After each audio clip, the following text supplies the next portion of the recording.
구원 그러면 사람들은 뭘 가지고 구원을 받았다라고 얘기하냐면, 예를 들면 제가 어렸을 때 몇 번 죽을 뻔한 적이 있어요. 하도 많이 죽을 뻔해가지고. 그런데 초등학교 1학년 때 이런 일이 있었어요.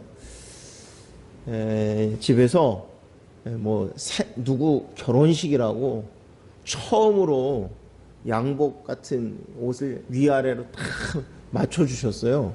그래서 기분 좋게 그걸 입고 갔다가 저희 작은 할아버지죠. 둘째 작은 할아버지 댁에 이렇게 큰 연못이 있는데, 그 연못에, 그러니까 다른 식구들은 전부 결혼식장 가고 애들만 집에 남아 있는데, 제가 제일 큰 오빠였고, 동생들하고 그 연못에서 놀다가 사촌 동생이 오빠 저 솔방울 좀 주워줘. 그래가지고 솔방울 주우려고 이렇게 물에 손을 넣었는데 갑자기 지지하던 바위가 그냥 물속으로 쑥 빠진 거예요. 그래가지고 그냥 물속에 들어갔어요. 그런데 물속에 빠졌는데, 여러분들 물속에 빠져서 죽을 뻔해 본 사람은 알아요? 전 그때 이제 알았어요. 뭘 알았냐면, 물에 이렇게 들어갔다 나왔다 들어갔다 나왔다 이렇게 3번 하면 죽는데요. 근데 전 그건 모르고 물속에 꼬르륵 하고 빠지는 거예요. 근데 조금 있으니까 또 이렇게 쭉 올라와요. 근데 저는 제가 수영을 해서 올라오나? 그랬어요. 쭉 올라오는데 밖에서 막 오빠 애들이 막 난리를 치고 그러는데 또 다시 이렇게 쭉 들어가요. 그리고 또 다시 올라오는 거예요. 뭐지? 3번째 이제 내려가는데 꿈꾸는 것처럼 그냥 정신이 쫙 빠지더라고요. 이제 그럼 죽는 거래요. 근데 그 순간 어떤 여자 아줌마가, 아가씨죠, 아가씨. 지나가다 애들이 소리 지르는 걸 보고 와서 물속에 들어가서 저를 건져주신 거예요. 근데 사실은 그 여자분은 결혼식 때문에 오긴 왔는데 잘못 알고 집으로 온 거예요. 그랬다가 애를 건져주고, 그리고 하여튼, 그래서 제가 구원받았어요, 그때. 세상 사람들은 이런 걸 이제 구원, 또 어떤, 우리 농담 삼아 그러죠. 어떤 여자가 노처녀인데 결혼하지 못하고 오랫동안 그러다가, 결혼하는데, 어떤 남자가 자기를 데려간다고 해서 구원받았다. 또는 어떤 험악한 꼴을 당할 뻔했는데, 잠깐 살려줘서, 건져줘서, 막아줘서 구원을 받았다. 그런데 이러한 구원은 일시적인 겁니다. 영원하지 않습니다. 제가 한번 그렇게 물속에서 빠졌다가 살아났다고 해서 내가 다시는 물속에서는 안 죽을 수 있는 사람이 된 게 아니고, 저는 언젠가 또 죽는 사람입니다. 그러나 하나님이 우리에게 주시는 구원은 영원한 거예요. 변하지 않는 거예요. 그런데 이 영원한 구원에 대한 소망과 기쁨이 없는, 또 이게 어떻게 주어진 것인지 잘 모르는 모습들이 있어서 오늘 말씀을 통해서 한번 보려고 합니다. 우리 잘 아는 디모데후서 3장 16절 그 중심으로 앞뒤의 말씀인데요. 이걸 먼저 오늘 말씀을 읽기 전에 보려고 합니다. 15절부터 보겠습니다. 또 어려서부터 성경을 알았나니 성경은 능히 너로 하여금 그리스도 예수 안에 있는 믿음으로 말미암아 구원에 이르는 지혜가 있게 하느니라. 성경은 구원에 이르는 지혜를 우리에게 전달해 준다고 얘기해요. 다른 것을 통해서는 우리가 구원에 대한 지혜를 얻을 수 없습니다. 세상에 많은 지혜와 놀라운 일들이 있지만 오직 성경은 우리에게 이 구원에 이르는 지혜를 전달해 줘요. 16절, 모든 성경은 하나님의 감동으로 된 것으로 교훈과 책망과 바르게 함과 의로 교육하기에 유익하니 이는 하나님의 사람으로 온전하게 하며 모든 선한 일을 행할 능력을 갖추게 하려 함이라. 성경이 쓰여진 이유와 목적이에요. 하나님은 우리를 구원하실 뿐만 아니라 우리를 어떻게 하시기를 원하냐면 온전하게 하기를 원하세요. 그런데 그 온전하게 하는 능력을 어디에서 우리가 얻을 수 있냐면 성경을 통해서 얻는 거예요. 그러니까 믿음을 얻었어요. 나는 구원의 능력이 있어요. 신앙생활을 합니다. 라고 얘기하는데 말씀이 내게 가까이 있지 않은데 나는 그런 은혜가 넘칩니다. 예전보다 어제보다 오늘이 더 좋습니다. 거짓말입니다. 내가 말씀의 사람이 되지 않고는 할 수 없어요. 왜? 하나님은 우리에게 이 말씀을 통해서 매일매일의 삶이 도전을 받고 새로워지도록 그렇게 우리에게 주셨기 때문에. 그래서 여러분들, 우리는 성경을 통해서 구원을 얻는 것이고 성경의 말씀을 통해서 은혜와 진리 가운데로 나아가는 거예요. 그래서 성경 공부하는 거, 말씀을 묵상하는 거는 세상 사람들이 알지 못하는, 그러나 하나님, 이 천지 만물을 지으신 그 하나님, 그 하나님의 말씀인 성경, 그것을 통해서 우리가 구원에 이르는 놀라운 축복을 얻게 됩니다. 느껴보죠? 네, 오늘 이제 우리 나누는 말씀이에요. 1, 2, 3절 한 번에 읽겠습니다. 그런즉 육신으로 우리 조상인 아브라함이 무엇을 얻었다 하리요? 만일 아브라함이 행위로서 의롭다 하심을 받았으면 자랑할 것이 있으려니와 하나님의 옆에서는 없느니라. 성경이 무엇을 말하느냐? 아브라함이 하나님을 믿음에 그것이 그에게 의로 여겨진 바 되었느니라. 아까 구원은 여러분 놀라운 거예요. 놀라운 거. 여러분, 어떤 사람이 암이라고 선고를 받았는데, 우리 그런 얘기 많이 듣잖아요. 근데 다시 재검을 받았는데 암 아니라고, 다른 사람 거랑 차트가 바뀌었었다고. 그래도 이 사람은 새 생명을 얻은 것 같아요. 우리가 아는 성경에 나오는 바라바가 있습니다. 바라바가 누구죠?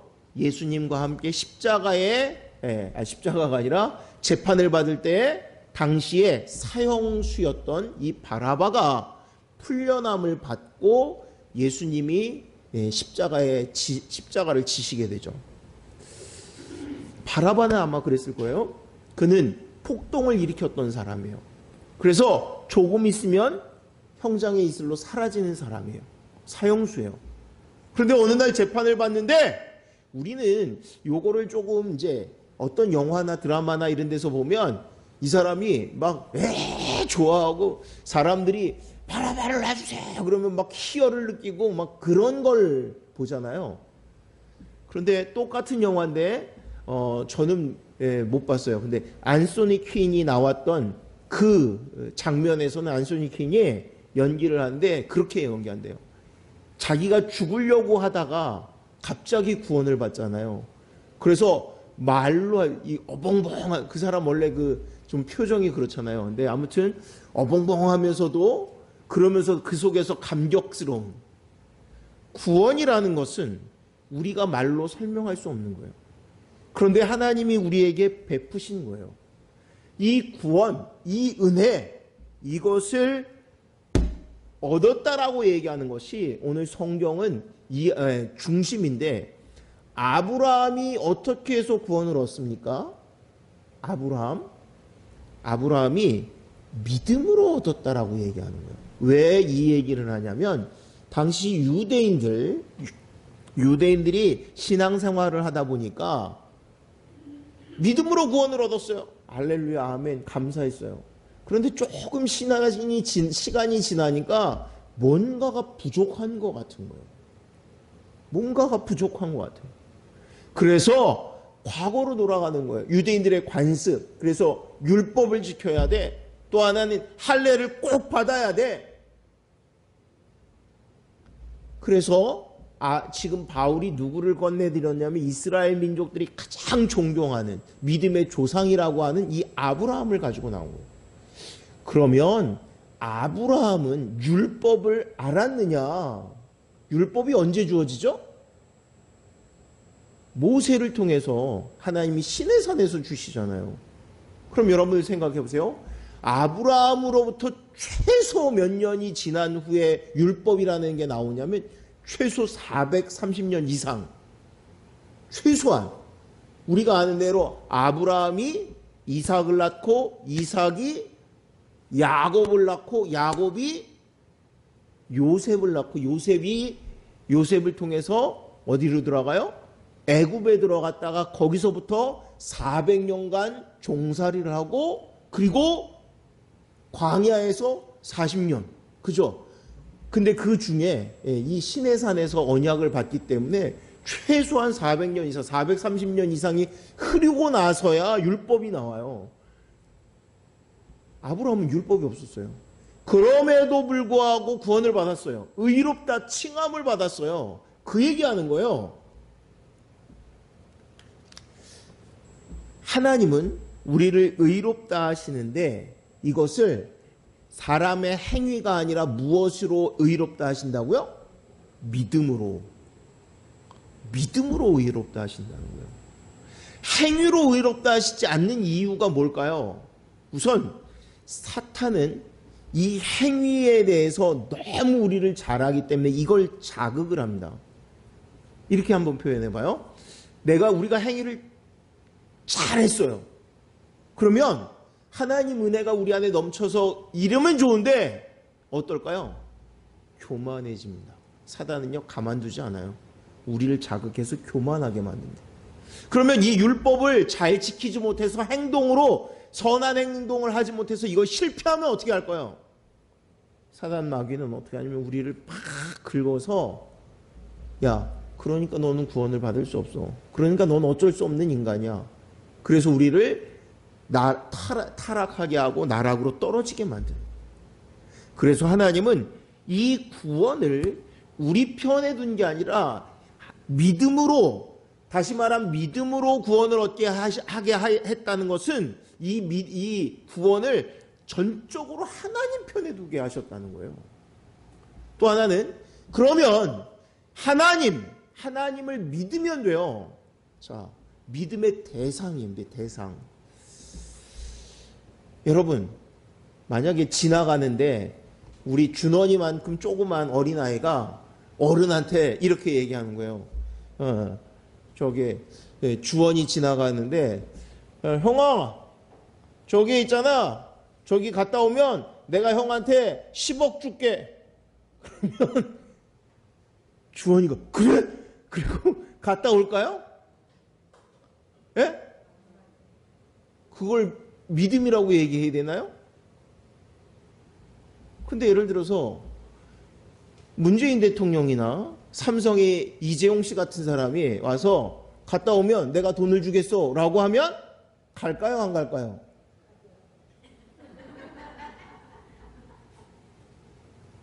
근데 지금 말씀에 우리가 믿는 그 대상은 천지만물을 지으신 하나님이에요. 그 하나님의 말씀을 믿는 거예요.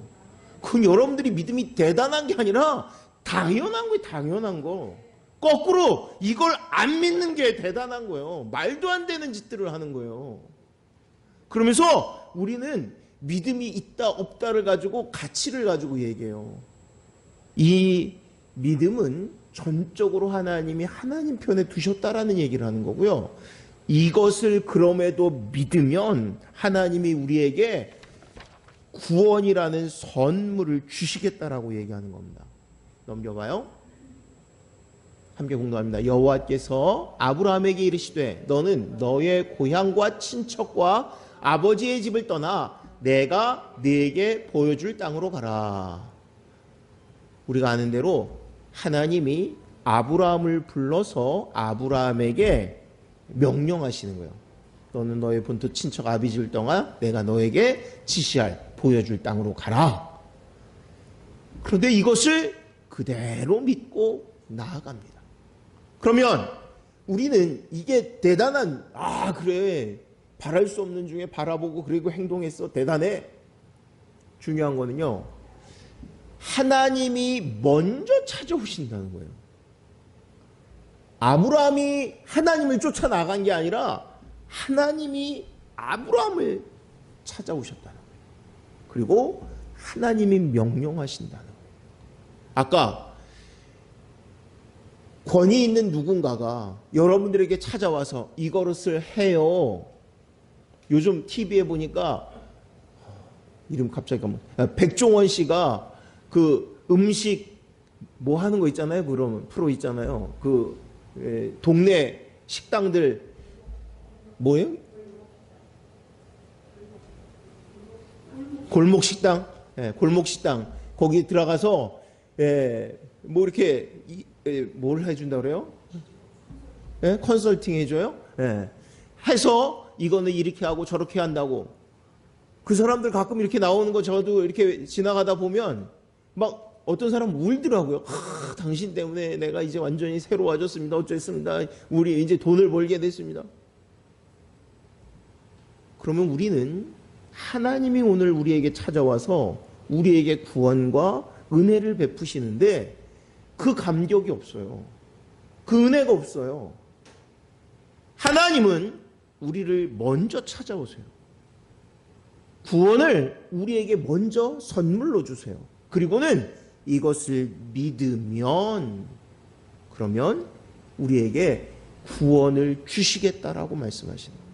구원을 선물로 우리에게 주셨다라고 이르시는 거예요. 자, 그런데 믿는다는 것은 행동이 따를까요? 안 따를까요? 그건 당연히 따르는 거예요. 이런 거랑 똑같아요. 여러분, 이 백화점에서 물건을 팔아요. 파는 게 아니라 공짜로 준다고 한번 얘기해 봅시다. 공짜로. 공짜로 그냥 주는 것도 아니고 그냥 뭐 하는 것도 아니고 100만 원씩 준다고 해봅시다. 여기에 누군가 와서 소리 질렀어요. 돈을 100만 원짜리 들고 와가지고 막 기분이 좋아가지고 진짜라고 눈이 그냥 그러면서 그냥 줘. 그냥 오기만 하면 줘. 여러분들 어떻게 해야 돼요? 행동의 변화가 있어요, 없어요? 그 말을 믿으면 가는 거예요. 근데 거짓말 무슨 그러면 안 가요. 무슨 얘기를 하는 거냐면 나는 하나님을 믿습니다 라고 얘기하고는 행동의 변화가 없어요. 그건 믿는 게 아니에요. 믿으면 행동이 변화가 돼요. 아니 돈 100만 원 준다고 그래도 내가 움직이는데 하나님이 생명을 주신다라고 얘기했고 생명이 우리에게 선물로 주어졌다라고 얘기하는데 기뻐하지도 않고 감격할 수도 없고 노래도 못하고 그러면 이거는 믿는 게 아니에요. 구원이 뭔지 도대체가 모르는 거예요. 하나님이 어느 날 아브라함을 쫓아와서 내가 너에게 지시할 곳으로 가, 보여줄 곳으로 가. 그랬을 때 어디를 떠나는 거냐면 하란이라는 곳을 떠나서 가나안이라는 곳으로 들어가는 거예요. 하란은 당시의 문화가 꽃핀 곳이에요. 가나안은 불모지예요. 오늘날 우리나라 사람들한테는요, 요즘 최고 그런 것 중에 하나가 예를 들면 강남 땅 있잖아요. 여러분들 예를 들어서 강남에 요즘 뭐 강남 아파트 한 채가 뭐 몇십만 원씩 한다고 그러잖아요. 그 어느 날 하나님이 야, 너 여기 떠나서 뭐 우리 잘 모르는 어디를 가라고. 그러면 우린 이렇게 얘기해. 예를 들면 야, 너 여기 떠나가지고 저 세종시로 가. 그러면 이게 무슨 날벼락인가? 만약에 그래서 세종시로 가는데 세종시기 대박이 났어요. 그러면 야, 하나님 은혜예요. 이게 하나님 은혜가 아니라 하나님이 명하신 곳이기에 그곳이 대박인 거예요. 가나안이 그래서가 아니라 실제로 우리 지방회에 여기 양재동에 뭐 하늘이 교회 하나 있잖아요. 하늘이 교회. 그 교회가 원래 교회 이름이 뭐였죠? 예전에 독립문 교회에서 독립문에 있던 데예요. 그래서 이름이 독립문 교회였어요. 근데 독립문에 있다가 강남으로 이사를 온 거예요. 그래서 그 담임 목사님이 그때 그랬대요. 전부 집 팔고 교회 옆으로 이사 오라고. 그래가지고 성도들이 다 집 팔고 교회 옆으로 이사 갔는데 거기가 그 강남 요지가 된 거예요. 그래가지고 전부 부자가 됐어요. 그것만 축복이 아니고 아까 얘기한 것처럼 거기가 아니어도 하나님이 우리에게 가라고 하시면 내 것을 포기하는 거예요. 왜? 이 생의 자랑이나 이 세상에서의 축복이 아니라 하나님이 축복인 것을 믿고 가는 거예요. 은혜인 것을 알고 가는 거예요. 다음이요. 사람이 마음으로 믿어 의에 이르고 입으로 신하여 구원에 이르느니라. 자, 아까 입으로만 믿는다라고 얘기하는 걸 이 본문을 가지고 얘기하는 거예요. 로마서는 입으로만 믿으면 된다고. 아까 믿어? 네, 믿어요. 근데 왜 삶이 안 바뀌어? 아까 믿으면 삶은 바뀌게 되어 있어요. 입으로만 믿는다라고 얘기하는 게 아니라 입으로 시인하면이라고 얘기하는 거예요. 입으로 시인한다라고 얘기하는 거예요. 이거는 모든 사람들 앞에서 나는 믿음으로 예수 그리스도를 믿습니다. 그분이 구원자이십니다. 날 위하여 죽으셨습니다. 라고 인정하는 거예요. 인정. 우리가 믿는 사람들을 뭐라고 또한 얘기하냐면 증인이라고 해요. 무슨 증인? 부활의 증인.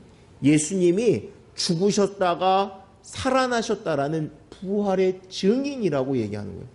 자, 마태복음 10장 32절에도 시인이라는 얘기가 나오는데 한번 읽어보죠. 누구든지 사람 앞에서 나를 시인하면 나도 하늘에 계신 내 아버지 앞에서 그를 시인할 것이요.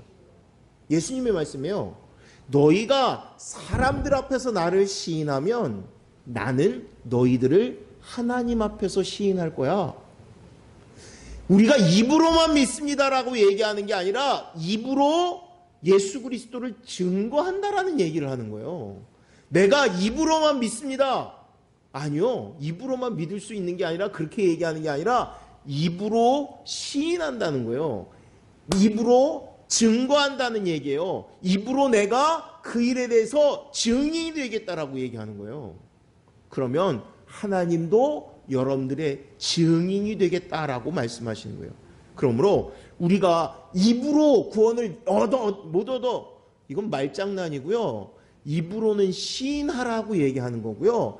믿음으로 구원을 받는 거예요. 믿음은 믿는다라는 얘기는 정말 머릿속으로만 또는 입으로만 믿는 게 아니라 믿으면 행동이 변화가 돼요. 그러면 내가 만약에 믿는다라고 얘기하면서 행동이 변화가 없어요. 그럼 어떻게 돼요? 하나님 내게 믿음을 주세요. 확신을 주세요. 하나님을 더 가까이 하는 자가 되게 해주세요. 아까 뭐라 그랬어요? 어떻게 한다고요? 그 믿음은 성경을 통해서 바르게 함과 책망과 교훈과 성경이 그 역할을 하겠다라고 하시는 거예요. 그래서 우리가 알든 모르든 계속 주의 말씀을 묵상하면 그 속에서 우리에게 하나님이 주시는 생명의 소망이 나와요. 저도 간증해요. 저도 요즘 제가 뭐 일 때문에 되게 바빠요. 며칠 전에 너무 바빠서 아침에 성경을 안 읽고 오늘은 너무 바쁘니까 이 일부터 처리해야지. 근데 마음이 계속 찔리는 거예요. 근데 그 바쁜 일이 다른 게 아니라 설교 준비였어요. 설교 준비 때문에 성경 읽는 거를 그러니까 그냥 이렇게 통독하는 거를 좀 건너뛰려고 오늘은 좀 쉬어야지. 그런데 설교 준비하기 위해서 말씀을 읽는데 이게 은혜도 안 되고 들어오지도 않는 거예요. 그래서 어떻게 했냐면 안 되겠다. 다시 말씀부터 먼저 읽고 시작을 하자. 그리고는 긴 시간도 아니에요. 한 30분, 40분 정도 성경을 먼저 읽는데 그야말로 하나님의 말씀은 나를 깨닫게 하고 소망을 얻게 하고 능력의 힘이 되는 여러분 우리가 말씀을 읽지 않으면서 변화되었어요? 아니요. 그럴 수 없어요. 여러분들이 매일 주의 말씀을 즐거워해야 되고 묵상해야 돼요. 그러면 이 능력이 우리에게 나타나는 것을 저와 여러분들이 고백할 수 있기를 원합니다. 그 다음 넘겨볼까요? 요한복음 8장 56절의 말씀입니다. 먼저 함께 봉독합니다. 너희 조상 아브라함은 나의 때 볼 것을 즐거워하다가 보고 기뻐하였느니라. 이 믿음의 고백을 하는 거예요. 여러분 아브라함이 뭘 보았냐면 예수 그리스도를 보았다라고 얘기하는 거예요. 이 도대체 예수님을 아브라함이 볼 수 있었어요? 없었어요? 후대도 한참 후대잖아요. 그럼 이거 성경 잘못 써였나? 아니요. 그 밑에 갈라디아서 3장 16절에도 비슷한 말씀이 있습니다. 이 약속들은 아브라함과 그 자손에게 말씀하신 것인데 여럿을 가리켜 그 자손들이라 하지 아니하시고 오직 한 사람을 가리켜 내 자손이라 하셨으니 곧 그리스도라. 아브라함에게 주었던 축복이 뭐냐면 내 후손이 하늘의 별과 같고 바다의 모래알 같이. 그런데요, 그 후손을 통해서 복을 주시리라 했던 것이 다른 누군가가 아니라 그런데 이 후손을 자손을 복수 여럿이라고 하지 않고 한 사람을 얘기했다라고 얘기해요. 그러면서 누구려? 예수님 그리스도. 그래서 복되다라고 얘기하는 거예요. 다시 말하면 아브라함은 믿음으로 하나님께 순종하고 나아갔는데 그 믿음을 통해서 무엇을 보았다라고 얘기하냐면 예수 그리스도를 소망했다라고 얘기하는 거예요. 여러분, 우리가 예수님 하나님을 믿습니다, 이 믿음으로 구원을 얻었습니다라고 얘기하는 것은 궁극적으로 예수 그리스도를 소망하는 거예요. 그러면 아브라함보다 우리가 더 좋은 건 뭐예요? 우리는 예수님을 분명히 역사적인 사건으로 듣고 보고 우리가 또 성령을 통해서 간증을 받잖아요. 간증을. 능력을 덧입잖아요. 그럼에도 불구하고 계속 우리의 신앙은 떨어진다라고 얘기해요. 아니요. 사단은 여러분들을 그렇게 조롱할지 모르지만 하나님은 여러분들을 더 큰 은혜와 믿음으로 올려놓으세요. 그래서 여러분들이 말씀 가운데로 나아가는 거예요. 자, 그 다음 넘겨볼까요? 함께 공동합니다. 일하는 자에게는 그 삭이 은혜로 여겨지지 아니하고 보수로 여겨지거니와 일을 아니할지라도 경건하지 아니한 자를 의롭다 하시는 이를 믿는 자에게는 그의 믿음을 의로 여기시나니. 여러분, 우리가 가서 이 일을 하고 한 달 후에 월급을 받으면 그것 당연한 거예요? 아니면 너무 감사한 거예요? 내가 일한 거에 대해서 받는 건 당연하잖아요. 그런데 요즘 코로나 때문에 일을 할 수가 없었어요. 심지어는 출근도 못했어요. 그런데 오너가, 사장이 요즘 형편도 어렵고 다들 이거 안 주면 그 가정이 먹고 살 수가 없을 테니까 출근도 못하고 있었는데 계좌 이체해서 월급을 보내줬어요. 그럼 이거는 감사한 거예요? 아니면 당연한 거예요? 이거 감사한 거죠. 그런데 그 정도가 아니에요. 뭐가 그 정도가 아니냐면 구원이라는 것은 이 정도, 마치 월급을 받는 것 같은 그러한 사건이 아니에요. 도대체 뭐가 그렇게 대단할까요? 성경이 이야기하는, 넘겨봐요. 함께 공부합니다. 이러한 것이 없이 하나님께 의로 여기심을 받는 사람의 복에 대하여 다윗이 말한 바, 불법이 사함을 받고 죄가 가리어짐을 받는 사람들은 복이 있고 주께서 그 죄를 인정하지 아니하실 사람은 복이 있도다 함과 같으니라.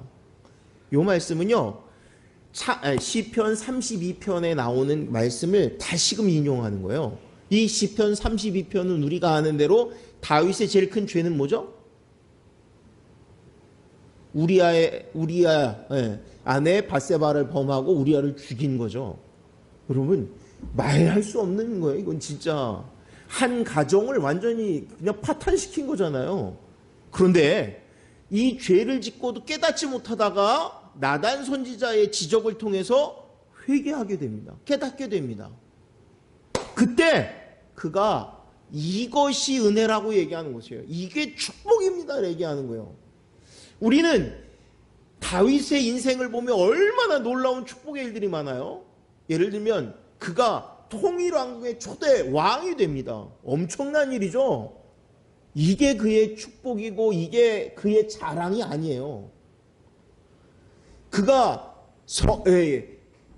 왕궁을 아름답게 건축한 것, 이런 게 그에게 축복이거나, 또는 우리가 제가 몇 번 설명했었잖아요. 이 이스라엘 민족에게 아주 큰 것 중에 하나가 블레셋이라는 거인들, 이걸 싸워서 이길 수 없었는데 다윗 때부터 바뀌었다고 그랬죠. 다윗이 골리앗을 무너뜨리고 그 다음부터 블레셋하고 싸우기만 하면 가서 이기기 때문에 이스라엘 백성들이 저건 내 밥이구나. 이런 게 그의 기쁨이거나 환희의 순간이 아니라 그에게 너무 감격스러운 것은 뭐였냐면 죄가 있는데 그 죄를 사함받은 것, 이것을 얘기하는 거예요. 다시 그러면 시편 32편에 어떤 일이 있었는지 한번 넘겨볼까요? 한 절씩 이게 순서를 좀 바꿔놨어요. 4절 먼저 읽겠습니다. 함께 보겠습니다. 주의 손이 주야로 나를 누리시오니 내 진액이 빠져서 여름 가뭄에 마름같이 되었나이다. 다윗이 얼마나 힘들었는지 하나님이 나를 눌러서 내 진액이 다 빠져나가는 것처럼, 가뭄에 내가 마르는 것처럼 그렇게 되었더라고요. 지난번에 탤런트 중에 어떤 탤런트가 누구예요? 이름은 모르겠어요. 어떤 여자 탤런트가 나왔는데 자기는 몸무게가 많이 나가면 49, 50이고 또 조금 들 나가면 40 나갔대요. 그러니까 누가 얘기하더라고요. 당신은 살을 빼는 게 아니라 마르는 거라고. 마르든가 가물었다고 그러든가 예. 다윗이 하나님이 짓누르는데요, 내 모든 진액이 빠져나가는 것 같았다라고 얘기해요. 여러분, 정말 축복이 뭐예요? 하나님이 나를 누르는 것이 아니라 하나님이 내게 은혜를 베푸시는 거예요. 그런데 죄라는 것이 힘들고 어려운 이유가 뭐냐면 하나님이 나를 누르는 것처럼 느껴지기 때문에 그래요. 다윗도 처음부터 그러지 않았잖아요. 자기가 그런 행위를 하면서도 몰랐다가 나단을 통해서 지적하니까 깨달았을 때 어떻게 하냐면 너무 힘든 거예요. 하나님 앞에 설 수가 없는 거예요. 그 다음에요, 3절 아니 내가 입을 열지 아니할 때도 종일 신음함으로 내 뼈가 쇠하였도다. 입을 열지 않아도 너무 힘들었대요. 신음이 터져. 여러분, 너무 힘들면 어떻게 해요? 말도 못 하는데요, 그냥 탄식, 그냥 앓는 소리만 나잖아요. 다윗이 지금 그랬다고 그래요. 그런데 복이 뭐냐면 32편 1절입니다. 함께 봉독합니다. 허물의 사함을 받고 자신의 죄가 가려진 자는 복이 있도다. 허물의 사함을 받고 자신의 죄가 가려진 자. 원어에는요, 이 죄라는 단어가 요 본문에 세 가지가 써 있어요. 페사, 하타, 아본, 이렇게 세 단어가 써 있는데, 페사라는 건 한마디로 말하면 그야말로 법이 있는데 법을 어긴 거를 얘기하는 거예요. 하타라는 거는 여러분, 금형이라는 거 아세요? 금형? 금형 틀이 있어요. 금형이라는 건 어떤 거푸집, 이렇게 틀을 만들어 놓고 그 안에다가 뭐 금속이든 아니면 뭘 부어서 틀을 만드는 거예요. 그런데 이 하타라는 죄는 뭐냐면 이 금형 자체가 어그러진 거예요. 그래서 뭘 제대로 붓지를 못해요. 거기다 부으면 다 어그러지는 거예요. 그러니까 우리의 죄를 이야기하는데 이미 우리는 다 어그러져서 제대로 된 걸 만들어낼 수가 없습니다. 나는 의로울 수 없습니다. 그러는 얘기예요. 아본이라는 것은요, 이 어그러진 이 금형에 붙어 있는 거예요. 그러니 이거는 더 심각해지죠. 원형이 삐뚤어졌으니까. 우리는 예수님을 만나기 전에는 가능성이 없는 사람들이었어요. 삐뚤어진 것만 만들어내고 이것을 바뀌지 않는. 그런데 어떻게 하는 거냐면 사함을 받았다라고 얘기하는 건 아까 하나님이 우리에게 있는 죄를 이렇게 닦아주신다는 거예요. 아까 이 틀에 붙어있는 잘못되어 있는데 이걸 다 닦아주시고 쓸어주신다는 거예요. 가리워짐을 받았다라는 얘기는 아까 이 어그러진 금형 자체를 다시 새롭게 하신다라는 의미가 있다고 그래요. 그러니까 하나님께 이 다윗이 죄를 지었어요. 그런데 우리가 삐뚤어지고 어그러졌는데 이것을 하나님이 온전히 다시 새롭게 해서 우리를 온전한 사람을 만드신다라고 얘기합니다. 아까 처음에 디모데후서 말씀을 뭐라고 그랬어요? 하나님의 말씀은 우리를 온전하게 하기 위해서, 우리가 죄악 가운데 어그러졌어요. 예전에 옛사람 죄인의 습성을 가지고 있었어요. 그런데 하나님은 우리를 말씀을 통해서 계속 연단시키시는 거예요. 온전한 자로, 깨끗한 자로, 순전한 자로. 마지막, 그래서 어떻게 해요? 32포절 내가 이르기를 내 허물을 여호와께 자복하리라 하고 주께 내 죄를 아뢰고 내 죄악을 숨기지 아니하였더니 곧 주께서 내 죄악을 사하셨나이다. 아까 내가 다 토설했더니 하나님이 사하셨습니다. 1절을 다시 한번 보세요. 허물의 사함을 받고 자신의 죄가 가려진 자는 복이 있도다. 복이 뭐예요? 내가 죄를 지었음에도 불구하고 씻김받고 가려짐을 받는 거예요. 내가 심히 삐뚤어졌는데도 하나님이 이것을 온전하게 우리를 고쳐주시는 거예요. 하나님은 우리를 그렇게 만드시는 거예요.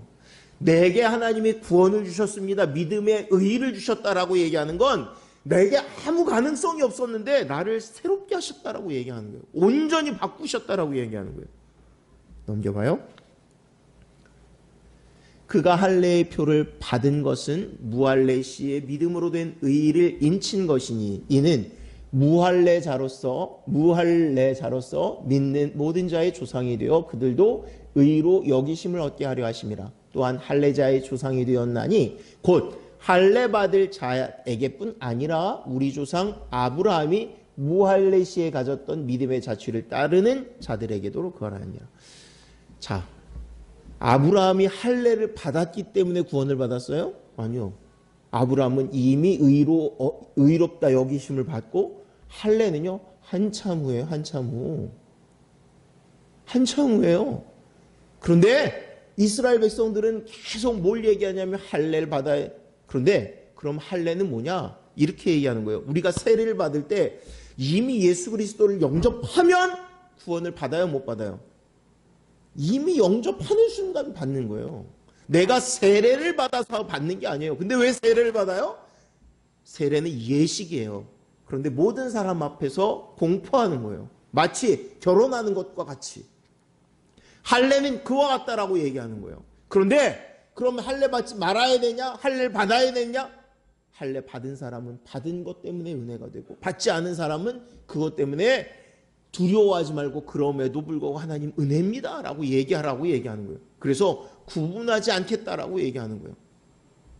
마지막입니다. 넘겨보세요. 만일 마태복음 18장 8절 만일 내 손이나 내 발이 너를 범죄하게 하거든 찍어내버리라. 장애인이나 다리 저는 자로서 영생에 들어가는 것이 두 손 두 발을 가지고 영원한 불에 던져지는 것보다 나으니라. 만일 내 눈이 너를 범죄하게 하거든 빼어내버리라. 한 눈으로 영생에 들어가는 것이 두 눈을 가지고 지옥불에 던져지는 것보다 나으니라. 여러분 분명히 그래요. 뭐가? 죄를 가지고 내가 오른손이 잘못했으면 이 오른손을 잘라내고라도 천국에 가는 것이 좋습니다. 근데 문제는 그러면 여러분들 신체 중에 죄 짓지 않은 것이 뭐가 남나요? 다리가? 머리가? 눈이? 심장이? 아무것도 안 남습니다. 우리가 분명히 알아야 되는 건 하나님이 은혜로 주셨다라고 얘기하는 건 공짜로 주셨으니까 값이 없다라는 얘기 아니라 절대로 우리가 살 수 없다라는 얘기예요. 그런데 그걸 주신 거예요. 아까 천국에 우리의 죄값을 다 제하고 나가서 들어갈 수 있다면 들어갈 수 있는 사람은 아무도 없습니다. 하나님은 우리에게 거저 주셨어요. 아무 이유 조건 없이 거저 주세요. 이유는 우리가 자녀이기 때문에 그랬습니다. 우리가 하나님을 믿으면 어떤 일이 발생해요? 하나님의 진노가 우리의 죄를 보는 것이 아니라 우리를 덮고 있는 예수 그리스도의 보혈을 보게 되는 거예요. 그래서 이는 씻김받은 자다, 정결한 자다, 죄의 가리움을 받았다라고 인정하는 것입니다. 그러므로 예수 그리스도가 나를 위해 이 땅에 오셨습니다 라고 믿게 된 것은 하나님의 선물이고 축복이에요. 우리가 감당할 수 없는 것을 주신 것이에요. 여기에 의심을 품지 마셔야 돼요. 왜? 사단은 계속 의심하게 하고 뭐를 하게 하냐면 뭔가 너 대가를 지불해야 돼. 아니요. 거저 주신 은혜고요. 그 은혜 때문에 감격해서 아까 그런데 그 은혜가 있으면 삶이 변해야 돼요. 바뀌어야 돼요. 은혜의 삶을 살아야 돼요. 아까 말씀을 통해서 우리를 온전하게 하시려고 하신다고 그랬잖아요. 이제 바뀌어진 하나님이 온전케 하신 그 은혜의 삶을 누릴 수 있는 저와 여러분들 되시기를 주의 이름으로 축원합니다. 기도합니다.